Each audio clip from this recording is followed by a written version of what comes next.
जय जय रघुवीर समर्थ। दशक दुसरा मूर्ख लक्षण समास पाचवा रजोगुण लक्षण श्रीराम समर्थ। मागील समासामध्ये आपण भक्ती पाहिली की पुण्य काय पाप काय, भगवंताची भक्ती करण्यासाठी कशाची अपेक्षा आहे, काय असलं पाहिजे हे आपण भक्ती निरूपण मध्ये पाहिलं। एकनाथ महाराज म्हणतात की सत्वगुणी तरले भगवत भजने, तमोगुणी तद्विरोध ध्याने, रजोगुणी यांची जन्म मरणे सरतीची। म्हणजे सत्वगुणी आणि तमगुणी लोकांना मुक्ती लाभण्याची काही शक्यता असते काही प्रमाणामध्ये, परंतु रजोगुण असा आहे किती अनंत काळापर्यंत जन्म मृत्यूच्या चक्रामध्येच फिरत राहतो। म्हणजे जन्म मृत्यू हा चक्र सतत सतत सुरू राहतो आणि अशा त्रिगुणांमधला प्रबळ तो हा रजोगुण। त्याचीच लक्षणे समर्थांनी या समासामध्ये मांडली आहे। ज्या मनुष्यामध्ये रजोगुण मोठ्या प्रमाणामध्ये आहे, त्याचे बोलणे कसे असते, वागणे कसे असते, त्याचे व्यवहार कसे असतात, हे सगळं वर्णन या समासामध्ये केलेलं आहे। म्हणजे मी आणि माझं बस, याच्या व्यतिरिक्त त्याला काहीच कळत नाही। त्याच्या अंगामध्ये लोभीपणा, चैनीवृत्ती ही एकदम अशी ठासून भरलेली असते आणि जे काही प्रत्यक्ष दिसतंय, म्हणजे त्या इंद्रियांच्या द्वारा त्याला जे काही अनुभवता येतं प्रत्यास येतं एवढंच तो मानणार, त्याच्या पलीकडे काहीच नाही। आणि मग त्याच करिता त्याला जे वाटेल ते तो करणार, ते सुद्धा एकदम आवडीने। मग ते नशापाणी असेल, विषय भोग असतील, खोटी वागणूक असेल, दांभिक वृत्ती असेल, धूर्त असेल, वेगवेगळ्या प्रकारचे अवगुण असतील, हे त्याच्याकडे ते उपजतच असतात, कारण तो जन्म मृत्यूच्या फेऱ्यामध्येच अडकलेला आहे। त्याच्या इच्छा असतील, त्याच्या वासना असतील, या अमर्यादित, म्हणजे आपण म्हणतो ना की हे मिळालं ते मिळालं तरी सुद्धा तो थांबत नाही। घरामध्ये एखादी वस्तू आली की पुन्हा दुसरं, पुन्हा तिसरं, पुन्हा चौथं, ही अमर्याद झाल्या त्याच्या इच्छा, आकांक्षा, वासना। आणि त्यामुळं त्याला वारंवार प्रापंचिक दुःख भोगावं लागतं। आणि एवढं सगळं असून सुद्धा समर्थ एकदम दयाळूपणे कुरवाळून सांगतायत की अशा माणसाने जमेल त्या प्रकारे हरिभजन करावं, भगवत भक्ती करावी, ज्याच्याने तो सात्विक बनू शकतो। म्हणजे याचं कारण काय, तर सत्वगुणाची उत्पत्ती खरी म्हणजे भजनातूनच होत असते। हे सगळं रजोगुणाची लक्षणं दिल्याच्या नंतर शेवटी समर्थ या समासामध्ये म्हणतात की मूळी देह त्रिगुणाचा, सत्व रज तमाचा, त्यामध्ये सत्वाचा उत्तम गुण। 3 गुणांचा हा देह बनलेला आहे, रज तम सत्व। आणि या 3 गुणांमध्ये सगळ्यात महत्वाचा सात्विक गुण म्हणजे तो म्हणजे सत्वगुण, हा सर्वोत्तम आहे। सत्वगुणे भगवत भक्ती, रजोगुणे पुनरावृत्ती, तमोगुणे अधोगती, पावती प्रज्ञा। आता समर्थांनी तिन्ही गुणांची व्याख्या सांगितली की ह्याच्यातून काय होतं। तर सत्वगुणामध्ये भगवत भक्ती होत असते, भगवंताची भक्ती ही या सत्वगुणानेच होत असते। रजोगुणामुळे काय होतं, तर तो सतत पुन्हा पुन्हा पुन्हा पुन्हा जन्म मृत्यू ह्याच्यामध्येच तो अडकून आहे। तमोमुळे, तमोगुणाचा जर का प्रभाव असला तर तो अधोगतीला प्राप्त होतो, अधोगतीसच तो जात असतो। गीतेच्या 14व्या अध्यायातील 18व्या श्लोकामध्ये सुद्धा म्हटलेलं आहे की ऊर्ध्वं गच्छन्ति सत्वस्ता, मध्ये तिष्ठन्ति राजसा, जगन्य गुणो वृत्तिस्ता, अधो गच्छन्ति तामसा। म्हणजे सत्वगुण असेल तर तो भगवत भक्ती करू शकतो, तमोगुण असेल तर तो अधोगतीला जातो, आणि रजोगुण जास्त प्रभाव असेल तर तो पुन्हा जन्म मरण। त्यात आता समर्थांनी म्हणतात पुढच्या ओळीमध्ये की त्यातही शुद्ध आणि सबळ, तेही बोली जेती सकळ, शुद्धतेची निर्मळ, सबस बाधक जाणार. म्हणजे शुद्ध म्हणजे निर्विकारी सांगितलेला आहे. शुद्ध आणि सबळ हे दोन प्रकार आहेत. एक निर्विकारी आणि एक विकारी आहे. सबळ म्हणजे विकारी सांगितलं. हे दोन वेगवेगळे भेद आहेत, प्रकार आहेत.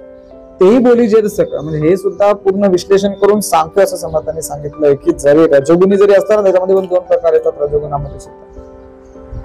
एक निर्विकारी आणि एक विकारी.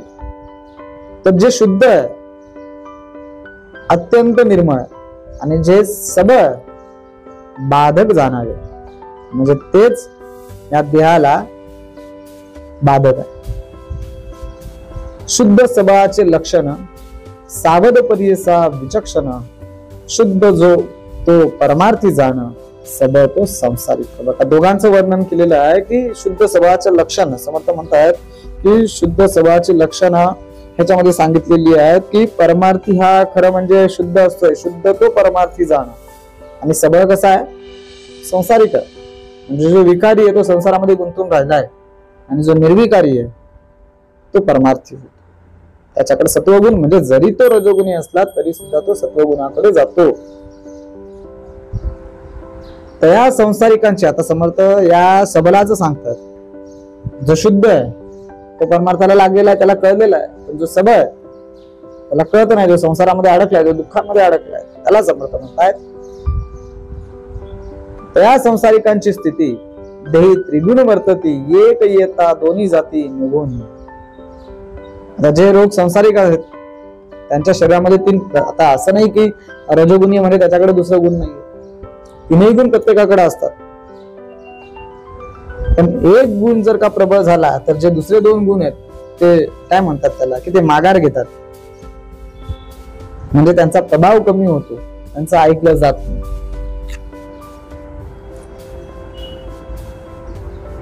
नाहीच ऐकलं जात.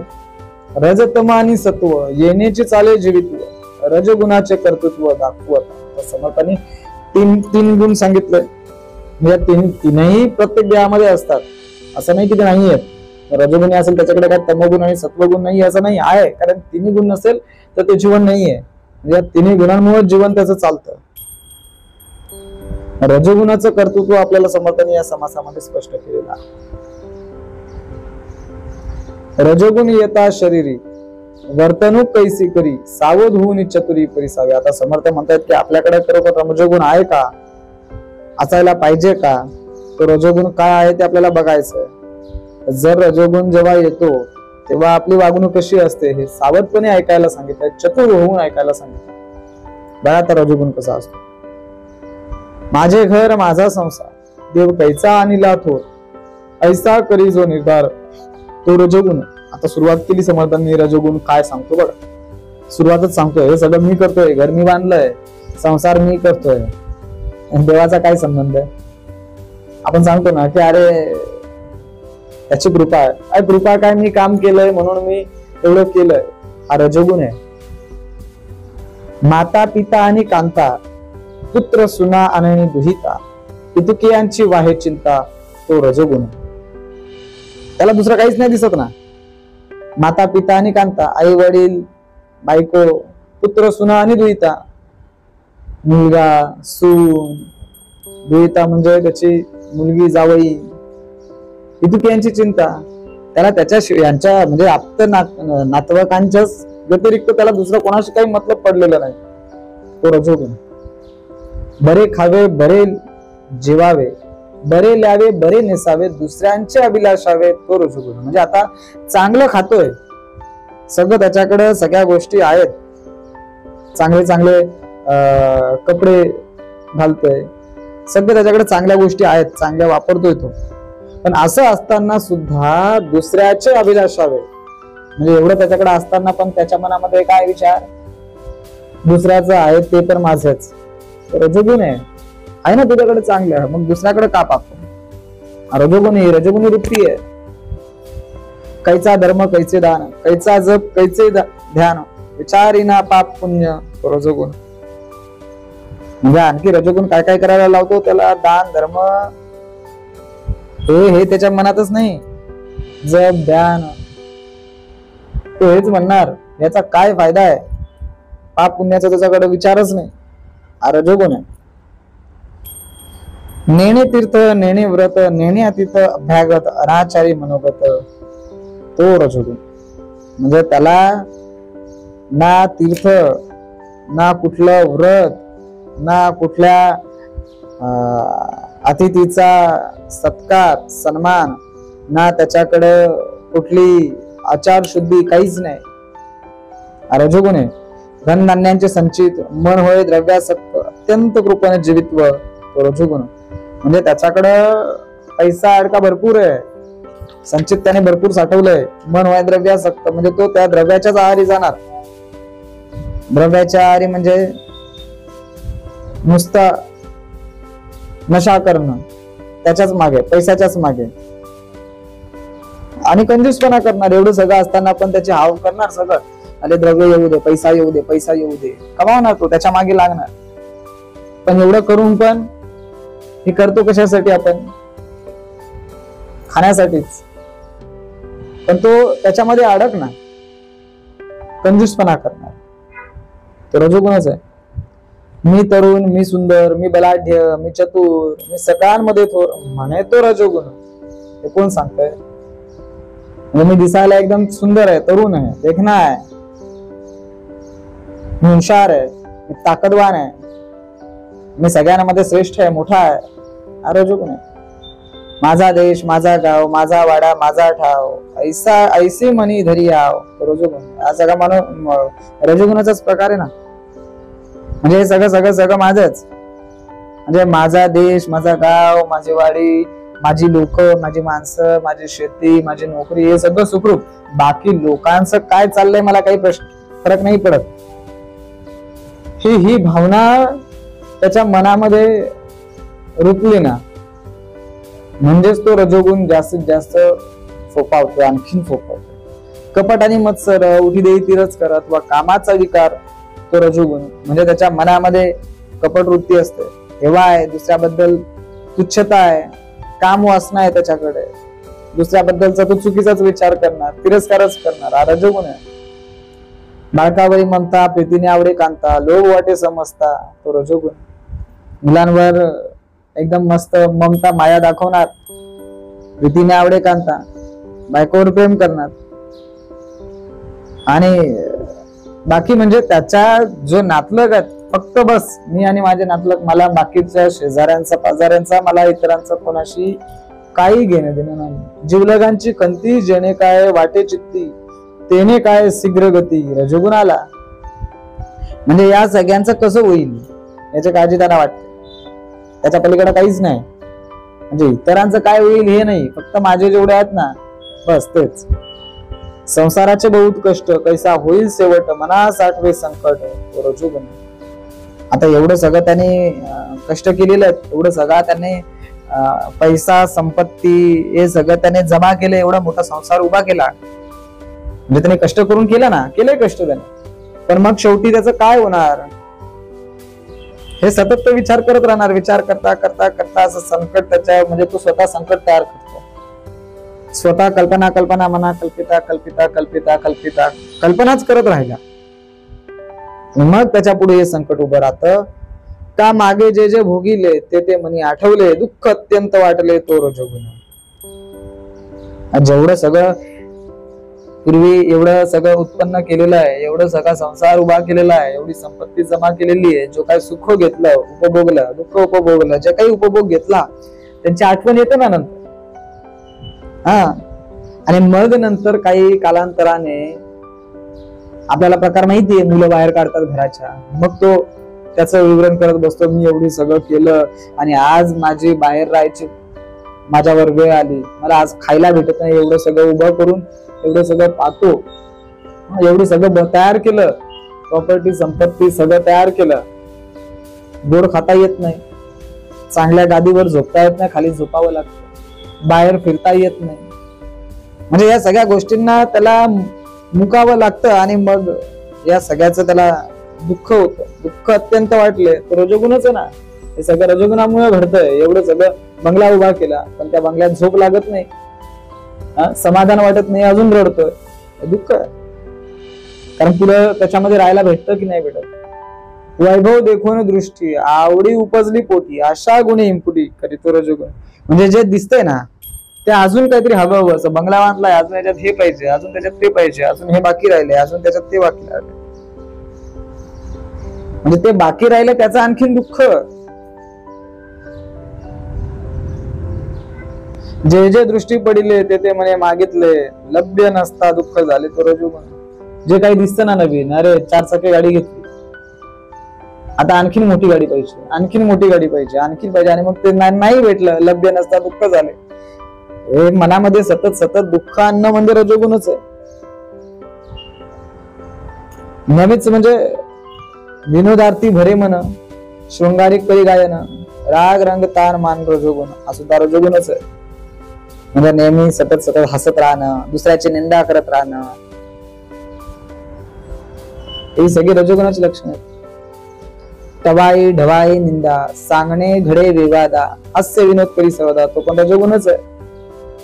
ते दुसऱ्याची टवाईगिरी करणं, एखाद्याची निंदा करणं, त्याच्यामध्ये वेळ घालवणं, कुठे काहीतरी वाद होत असेल तिथे जाणं, सतत आपण आपला वेळ घालवणं, दुसऱ्याच्या भांडणामध्ये आपण तोंड खुपसणं, आपण म्हणतो नाक खुपसणं, हा प्रकार करणं रजोगुणच आहे. आळस उठे प्रभ करमणुकीचा नाना खेळ का उपभोगाचे गोंधळ तो रजोगुण. म्हणजे स्वतः आळशी आणि मग त्या आळसामध्ये तो त्याचा वेळ घालवत बसतो, करमणूक करत बसतो, विषय भोगांमध्येच पूर्ण दिवस संपत असतो. दिवसामागे दिवस त्या विषयांमध्येच तो घालवत असतो. हा रजोगुण आहे. कळावंत बहुरूपी नटावलोकी साक्षपी नाना खेळी दान अरपी तो रजोगुण. म्हणजे हा सगळा दान कुठं करायला पाहिजे, पुण्याच्या ठिकाणी करायला पाहिजे, चांगल्या कर्माच्या ठिकाणी करायला पाहिजे, परंतु इथं न करता कलावंत बहुरूपी नटावलोकी साक्षपी याच्यामध्ये घालवतोय सगळं. हा त्याच्याकडे असलेली ही जी संपत्ती आहे हे सगळं या ठिकाणी घालवत असतो. बहुरूपी असतील, तमाशे करणारे असतील, कलावकार असतील, नट्या असतील, यांच्यावर सगळं तो असलेली संपत्ती उधत असतो. उन्मत्त द्रव्यापरी अतिप्रीती ग्रामज्य आठवे चित्ती ना आवडे निचाची संगती तो रजोगुण. उन्मत्त द्रव्य म्हणजे काय? दारू, जे नशा करणारे आहेत, गांजा झाला, अफू झाल्या, हे सगळे याच्यामध्ये तो त्याला चटक लागलेली असते, त्याच्याच मागे जाणार. आवडे निचाची संगती भयानक शब्द वापरला समर्थांनी. आणि याच गोष्टी सतत त्याच्या मनामध्ये असतात. रामज्य आठवे चित्ती, अश्लील गोष्ट असतील, चावट गोष्ट असतील, चुकीच्या गोष्टी असतील, हा रजोगुणाचा भाग आहे. तस्कर विद्या जीवी उठे परन्यून बोलावे वाटे नित्य नेमास मन वेटे तो रजोगुण. तस्कर म्हणजे चोरी करायची त्याची इच्छा होत असते नेहमी. दुसऱ्याला काहीतरी उलट बोलणं, त्याला काहीतरी चुकीचं सांगणं, त्याचे दोष बाहेर काढणं, दुसऱ्याचे दोष दाखवणं, स्वतःच नाही पाहणार, दुसऱ्याचं सांगायला लागणार. स्वतःच आपण म्हणतो ना, आपलं ठेवायचं झाकून दुसऱ्याचं पाहायचं वाकून, तसला प्रकार. नित्य नेमास मन विटे म्हणजे भगवंताचे नित्यनेम सांगितलं, पूजा अर्चा भजन सांगितलं की त्याला ते नकोय, ह्या गोष्टी पाहिजे असतात. रजोगुण. देव कारणी लाजाऊ उदरा लागे कष्टाऊ प्रपंची जोस न्याव तो रजोगुणच. म्हणजे देव कार्य त्याला करायला सांगितलं का तिथं त्याला लाज वाटणार. हा, उदरा लागे कष्टाऊ, पोटासाठी कमवायचा असल्यानंतर तो पाहिजे ती मेहनत करणार, पाहिजे ते त्या गोष्टी तो करायला तयार होणार. प्रपंची जो स्नेह म्हणजे प्रपंचामध्ये तो एकदम मन लावून सगळ्या गोष्टी करणार, आवड आहे ना त्याची. गोडग्रासी आळकेपण त्यादरे पिंड पोषण रजोगुणी उपोषण केले ना. त्याला पंचपक्वान्नाची एकदम आवड आहे, चांगलं आहे. पण हे असून सुद्धा देवपोषणामध्ये तो तत्पर असतो. पण त्याद्वारे पिंड पोषण म्हणजे तो पोट भरण्यासाठी सगळ्या गोष्टी करत असतो. पण रजोगुण त्याच्यामध्ये बळालाय ना, त्याला उपवासाचं काहीच नाही की बाबा त्या पोटाला तरी आराम द्यावा कधीतरी. सतत खाणं, हे खाल्लं आता चला ते खाणं, ते खाल्लं हे खाणं, पुन्हा आणखी काहीतरी खाणं, पोटाला आराम नाही, हा रजोगुण आहे. शृंगारिक ते आवडे, भक्ती वैराग्य नावडे, कला लाघवी पवाडे तो रजोगुण. शृंगारिक करायला पण त्याला आवडणार, सगळं शृंगार नटणार सगळं, पण भक्ती सांगितली, भजन सांगितलं, वैराग्य सांगितलं, ते बाकी नको त्याला. कला लाघवी पवाडे पण त्याला आवडतं, कला कौशल्य सगळं त्याच्या आवडत्या गोष्टी आहेत. मनोरंजनाची गोष्ट ही रजोगुणाची खास एकदम. पण तेच सत्कर्माची गोष्ट सांगितली, विवेक वैराग्य भक्ती सांगितली, तिला नाकारणार. म्हणून या परमात्मा सकळ पदार्थी प्रेमा, बलात्कारे घाली जन्मा तो रजोगुण.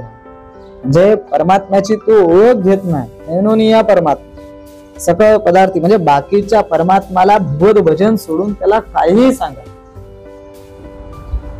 तो सगळं करणार. सांगतात ना, मला तेवढं ते परमार्थ, तेवढी भक्ती, तेवढं पूजा भजन अर्चा हे सर्व सोडून काही सांग, ते सगळं करणार, सकळ पदार्थी प्रेमा.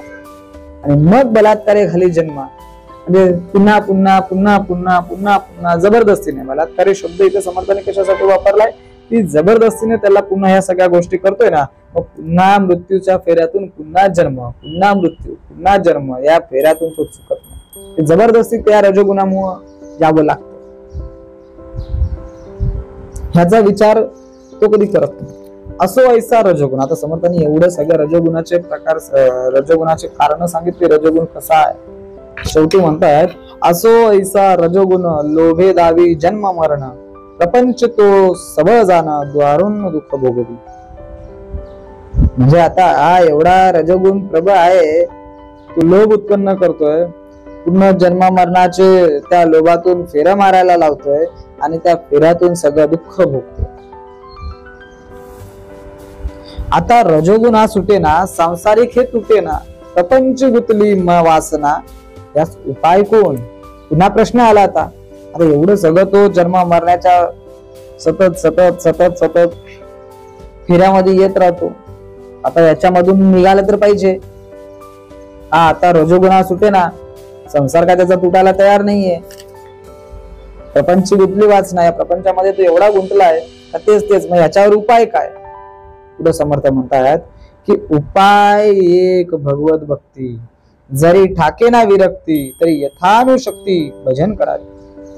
जे एक उपाय आहे तो म्हणजे काय, भगवत भक्ती. समर्थ काय म्हणतात की एवढं सगळ्याला उपाय नाही, पण तरी पण आहे याच्यातून सुटण्यासाठी एक मार्ग, तो म्हणजे भक्ती, भगवंताची भक्ती करणं. त्याच्यासाठी बाकी विरक्ती पाहिजे, पण जर का विरक्ती नसेल तरी समर्थ त्याच्यावरही सांगतायत की तरी यथानुशक्ती भजन करावे.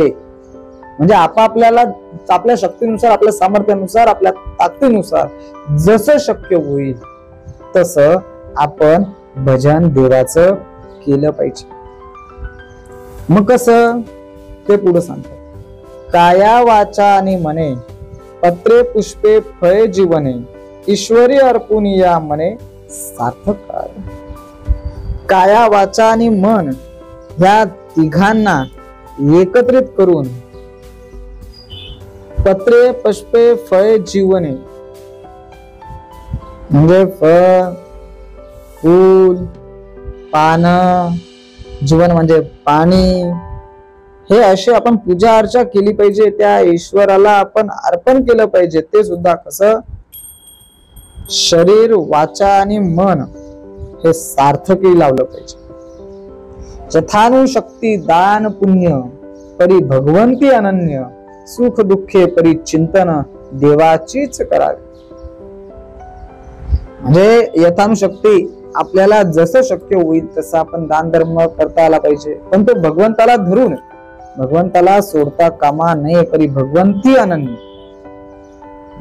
देवाचीच करावी. म्हणजे सुख असो अगर नसो, दुःख असो अगर नसो, भगवंताचंच नामस्मरण, भगवंताचंच स्मरण, भगवंताचंच भजन करता आलं पाहिजे. आदि अंती एक देव, मध्येची लाविली माव, म्हणून या पूर्ण भाव भगवंती असावा. आता भगवंताकडे आपला एवढा भाव का असावा ते पण समर्थाने सांगून ठेवलं. तो पण प्रश्न आहे. की एवढं सगळं सतत भगवंताचंच का असायला पाहिजे?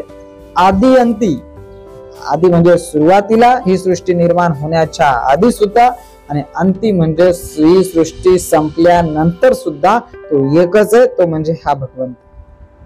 त्या सद्गुरू. आणि मग मधल्या याच्यामध्ये काय? मध्येची लावलेली माव, जो काही मधला काय त्याच्यामध्ये त्याचीच माया आहे ना, हे सगळं त्याच्याच कृपेने चालतं ना, हे सगळं त्याच्याच आशीर्वादाने घडतं, हे सुद्धा त्याच्याच, हे जे चालतं, ही जी सृष्टी घडते, ऊन वारा पाऊस जे काही घडतं, कधी कधी मोठे मोठे प्रसंग येतात, हे सुद्धा त्याच्याच आज्ञेने आहेत, ही सगळी त्याचीच माया आहे. म्हणून या पूर्ण भाव भगवंती असावा, म्हणून त्याच्या जवळ आपली पूर्ण निष्ठा असायला पाहिजे, तर असलेली मोठी संकट सुद्धा तो थांबवण्याचं काम करत असतो. ऐसा सबळ रजोगुण, बघा समर्थांनी पुन्हा तो सबळ शब्द वापरला. ऐसा सबळ रजोगुण संक्षेपे केले कथन, आता शुद्ध तो तू जाण परमार्थी. ऐसा सबळ, सबळ म्हणजे काय? शुद्ध नाही. काय सांगितलं? की तो विकारी रजोगुण आहे, तो वाईट मार्गाला नेणारा रजोगुण आहे, हे सगळं सांगितलं. आणि ते संक्षेपे केले कथन, असं म्हणतो हे पण सांगतात की मी जास्त काही सांगितलं नाही, थोडक्यातच वर्णन केलेलं आहे. हे ते सबळ होतं. आता शुद्ध कोण आहे आणि अशुद्ध कोण आहे, विकारी कोण आहे, निर्विकारी कोण आहे, आता शुद्ध तो तू जाण परमार्थिक, म्हणजे परमार्थिक जो आहे तो खरा शुद्ध आहे, म्हणजे शुद्ध मनुष्य परमार्थिक असतो, हे तू जाणलं पाहिजे. त्याचे ओळखीचे चिन्ह सत्वगुणी असे जाण, तो रजोगुण परिपूर्ण भजन मग. मग आता समर्थ काय म्हणतात की ते ओळखण्याची खूण म्हणजे ही सगळी सत्वगुणामध्ये आहे का? आणि रजोगुण हा भजनाचं मूळ आहे. म्हणून समर्थ म्हणतात की आता काय पुढं? ऐसा रजोगुण बोलिला, हे सगळं रजोगुणाचं झालं. श्रोते म्हणे अनुमानीला, म्हणजे आता श्रोत्यांना कळलं, हे सगळं रजोगुण सांगितलं, कळलं. आता पुढे परिस्थितीला पाहिजे तमोगुण. पुढे काय तमोगुण आहे ते पुढच्या समासामध्ये समर्थांनी सांगून ठेवलेलं आहे की आपल्याला आता रजोगुण कळलेला आहे, मग खरं आपल्याकडे रजोगुण आहे का? मग या रजोगुणापासून आपली सुटका झाली पाहिजे, म्हणून काय करायला पाहिजे ते सुद्धा समर्थांनी या समासातील आपल्या या शेवटच्या ओळ्यांमध्ये सांगितलं की एकमेव उपाय फक्त भगवत भक्ती भजन करणं, सतत सतत आदी अंती तोच आहे. म्हणून त्याच्यावरच निष्ठा ठेवून त्याचंच स्मरण करणं, त्याचंच ध्यान करणं, त्याचंच नामस्मरण करणं, त्याचंच चिंतन करणं, त्याचंच भजन करणं हा एकमेव उपाय आहे. आणि मग पुढे समर्थ म्हणतात की आता पुढच्या समासामध्ये आपण तमोगुण श्रवण करणार आहोत. इति श्रीदास बोधे गुरु शिष्य संवादे रजोगुण लक्षण नाम समास 5वा. जय जय रघुवीर समर्थ. विदनं मम श्रीराम समर्थ.